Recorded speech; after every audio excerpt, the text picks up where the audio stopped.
করছি আবার একটা রেসিপি আপনাদের মাঝখানে শেয়ার করতে চলেছি, সেটা হচ্ছে চিজ পরোটা। তাহলে চলুন দেখে নেওয়া যাক আজকের রেসিপি। এখানে আগে থেকে কিন্তু ময়দাটা ভালোভাবে ময়াম দিয়ে মেখে নিয়েছি। ময়দাটা মেখেছি হচ্ছে সাদা তেল নুন দিয়ে, আর ময়াম দেওয়ার পরে একটু জল দিয়ে ভালোভাবে মেখে লেচি কেটে নিয়েছি। আর এখানে নিয়েছি চিজ গ্রেট করে। এখন পরোটাগুলো আমি বেলে নেব।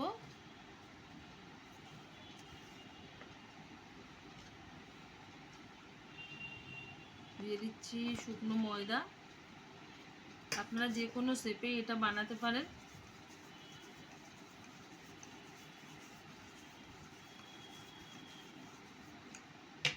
এখন এর মধ্যে দিয়ে দেব চিজ। যত চিজ দেওয়া যাবে ততই কিন্তু ভালো লাগবে খেতে।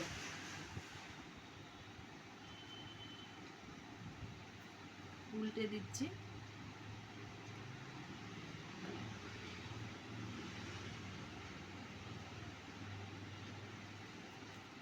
আবারও বেলে নিচ্ছি।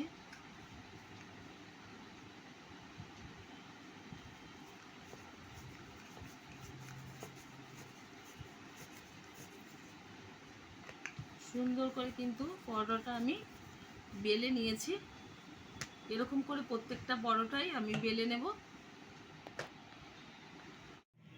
চিজ পরোটা ভাজার জন্য আমি ওভেনে একটা তাওয়া বসিয়ে দিয়েছি। তাওয়াটা কিন্তু গরম হয়ে গেছে। এখন আস্তে আস্তে পরোটাগুলো আমি তাওয়ার উপরে দিয়ে ভেজে নেব ভালোভাবে। পরোটাটা উল্টে দিচ্ছি। আবারও আর একটা পরোটা এর উপরে দিয়ে দিচ্ছি। পরোটাগুলো কিন্তু উল্টে পাল্টে আমি ভালোভাবে ছেঁকে নিচ্ছি। একটু সময় নিয়ে কিন্তু ভাজতে হবে, নাহলে কিন্তু ভিতরের চিজটা কিন্তু গলবে না। আমার এই রেসিপি যদি আপনাদের ভালো লেগে থাকে আপনারা অবশ্যই আমার চ্যানেলটিকে সাবস্ক্রাইব করবেন, লাইক করবেন, শেয়ার করবেন। আর খুব সহজভাবে এরকম চিজ পরোটা বানিয়ে খেয়ে দেখবেন। ছোটো বড়ো প্রত্যেকের ভীষণ ভালো লাগবে। চিজ কিন্তু বাচ্চারা ভীষণ পছন্দ করে। এখন দিয়ে দিচ্ছি এর মধ্যে সাদা তেল।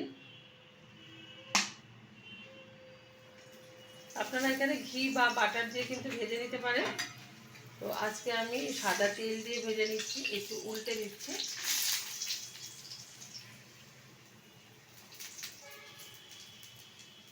কত সুন্দরভাবে কিন্তু ফুলেছে।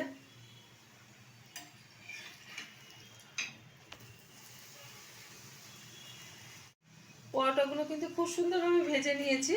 পরোটাগুলো হয়ে গেছে, তুলে নিচ্ছি একটা প্লেটে। দেখা হবে পরের ভিডিওতে নতুন করে রেসিপি নিয়ে। ধন্যবাদ।